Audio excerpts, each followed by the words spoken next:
Miranda von Taiwan Foodie. Heute das Rezept, ich glaube einige von euch wahrscheinlich schon lange darauf gewartet.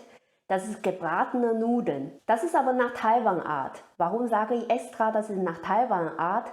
Also hier in Deutschland, wenn man in Asien-Imbiss oder Asien-Restaurant gebratene Nudeln bestellt, die Gewürze ist irgendwie schon meiner Meinung nach etwas an den deutschen Geschmack schon angepasst.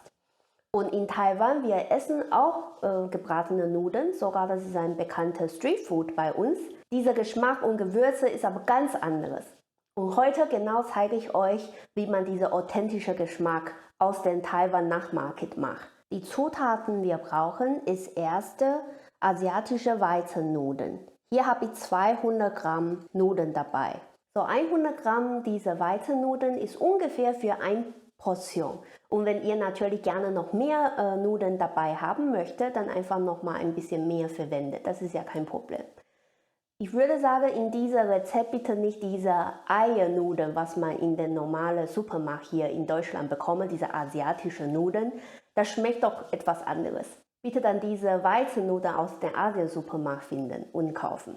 Für Nudeln kochen brauchen wir Natron. Ich habe hier ein Päckchen, ca. 5 Gramm kann man verwenden. So ungefähr eine Tasse Spitzkohl in feine Streifen geschnitten. Ungefähr ein kleiner Möhren auch fein geschnitten. Eine kleine Zwiebel auf feine Streifen geschnitten. Und habe ich hier ein Zwiebellauch. Ich habe auch so etwas, nicht fein, aber etwas grob geschnitten. Ich habe 2 getrocknete Shiitake-Pilze in Wasser gelegt. Ich zeige euch, wie man das hier schneiden nachher. Wenn ihr dann vegetarische Version machen möchtet, dann die Zutaten für Gemüse könnt ihr genauso verwenden. Diese Shiitake-Pilze ist optional. Wenn ihr dann schwer finden, im Internet oder im Asien-Supermarkt nicht zu finden, dann lässt einfach das weg. Ihr könnt dann andere Gemüse als Alternativ verwenden. Da ist kein feste Zutaten für Gemüse. Ihr könnt auch zum Beispiel junge Bohnen, Zuckererbsen, Pak Choi, was ihr bekommt, könnt ihr alle verwenden. Wir machen heute eine Version mit Fleisch. Das ist jetzt auf freie Auswahl, welche Fleischsorte ihr verwenden möchtet.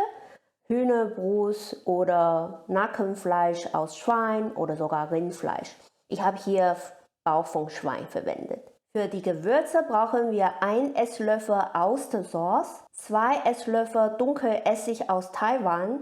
Das ist so ein typischer Dunkelessig, das wir verwenden in Taiwan. Ich habe aber selber geguckt, in Deutschland ist das sehr schwer zu finden. Auch im Internet ist schwer zu finden.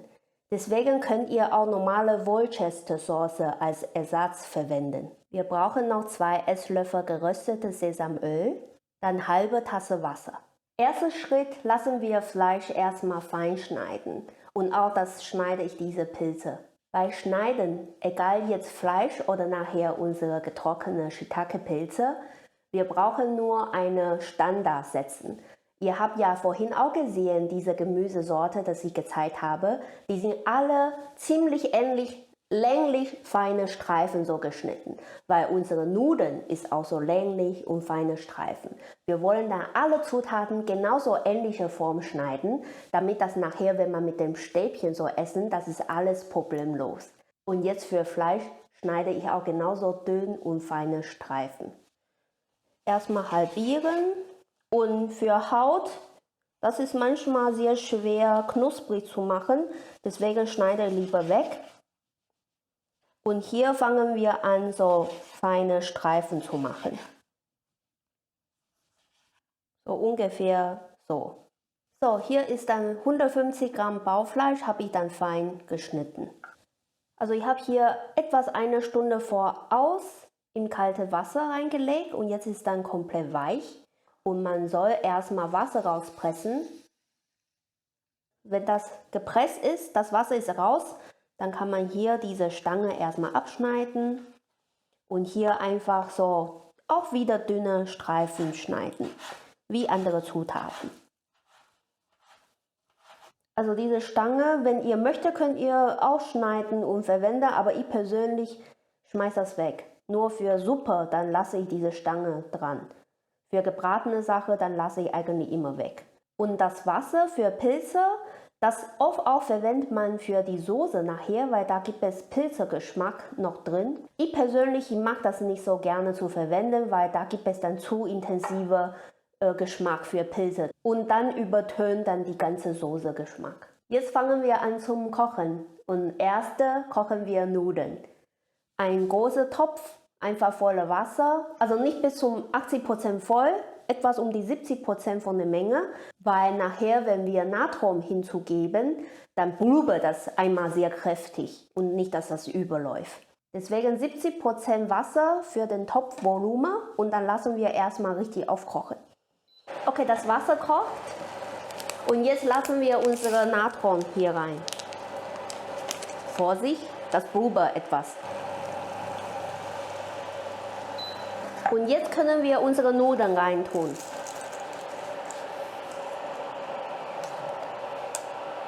Jetzt lassen wir unsere Nudeln ca. 5 Minuten lang kochen.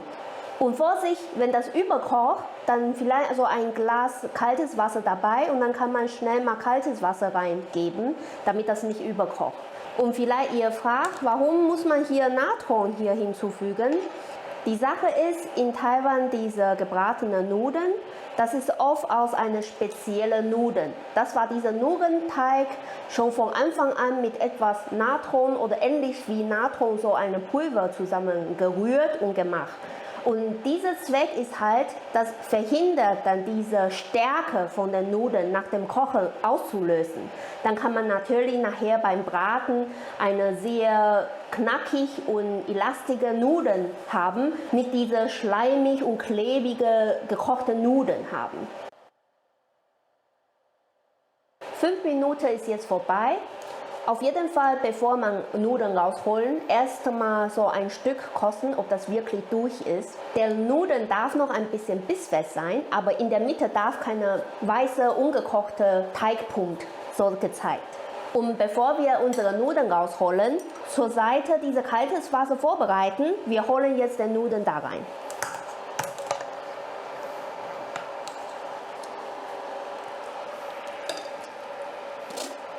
Der Grund, was wir hier tun, ist, dass wir wollen gerne diesen Kochenprozess sofort stoppen.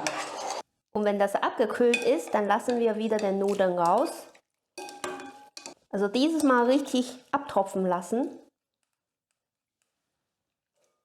Das ist jetzt auch wieder optional. Dieser Natron hat eigentlich schon verhindert, weitere Stärke von den gekochten Nudeln auslösen zu lassen. Aber sicher ist sicher. Wir machen so hier nur so ein bisschen Öl, egal welches Öl, pflanzliches Öl oder Sesamöl, egal, einfach hier unterrühren. Wir wollen sicherstellen, dass die Nudeln, die kleben nicht zusammen und auch die werden nicht schleimig und klebrig sein. Okay, jetzt braten wir unsere Zutaten. Erstmal Fleisch braten und nimm einfach eine normale Bratpfanne und etwas Öl hinzugeben und etwas Mitte bis mittelhöhere Hitze aufheizen lassen. So, Fleisch rein. Und wir braten das Fleisch knusprig erstmal. So, man sieht, das Fett von dem Bauchfleisch ist ausgelöst und das fängt an leichte braune Farbe zu haben. Und jetzt lassen wir unsere Pilze erstmal hier rein. Und dann auch gleich unsere Zwiebel. Getrocknete Pilze und Zwiebel, die bringen immer erstmal sehr guten Geschmack beim Anbraten. Deswegen lassen wir die zum Anfang hier mit rein und zusammenbraten. Man sieht, dass Zwiebel fängt an weich zu sein und auch durchsichtig zu sein. Und jetzt können wir alle anderen Gemüsesorten hinzugeben. Wir lassen nur ein bisschen grüne Zwiebellauch noch zur Seite. Das ist dann nachher zum Garnieren. So, kurz wenden und weiter braten, bis das Spitzkohl und Möhren einigermaßen weich ist. Gemüse sind jetzt meistens weich gebraten. Jetzt können wir unsere Soße reinmachen. Erstmal Außensauce, Sojasauce, unsere Wasser. Und dann lassen wir Deckel zu und etwas dünsten. Ich habe gerade vorhin falsch gesagt, das war nicht Sojasauce, das war diese dunkle Essigsoße. Ihr könnt auch Worcestershire-Soße verwenden. Und wir haben natürlich geröstetes Sesamöl noch nicht hinzugegeben, das habe ich nicht vergessen. Wenn ihr mehrere Videos von mir schon geschaut habt, dann weißt ihr, Sesamöl immer zum Schluss hinzugeben. So circa 1 bis 2 Minuten dünsten, damit wir sicherstellen, dass alle Gemüse werden weich gekocht und dann können wir jetzt Deckel aufmachen. Etwas rühren und jetzt lassen wir unsere Nudeln hier rein. Und dann jetzt braten wir unsere Nudeln zusammen mit den Zutaten. So, jetzt können wir unsere Zwiebelauch grüne Teil jetzt hinzugeben. Und dann noch unsere Sesamöl hier rein.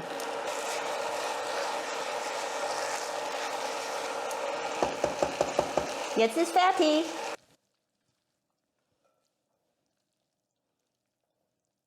Taiwan-Style gebratene Nudeln haben wir fertig. Lassen wir kosten.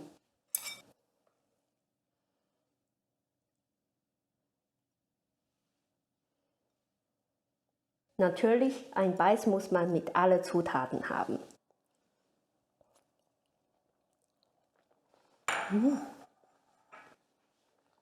Erster Beiß, wahrscheinlich werdet ihr sehr überrascht. Oh, das schmeckt doch nach nichts, also nach keiner Sojasauce oder so.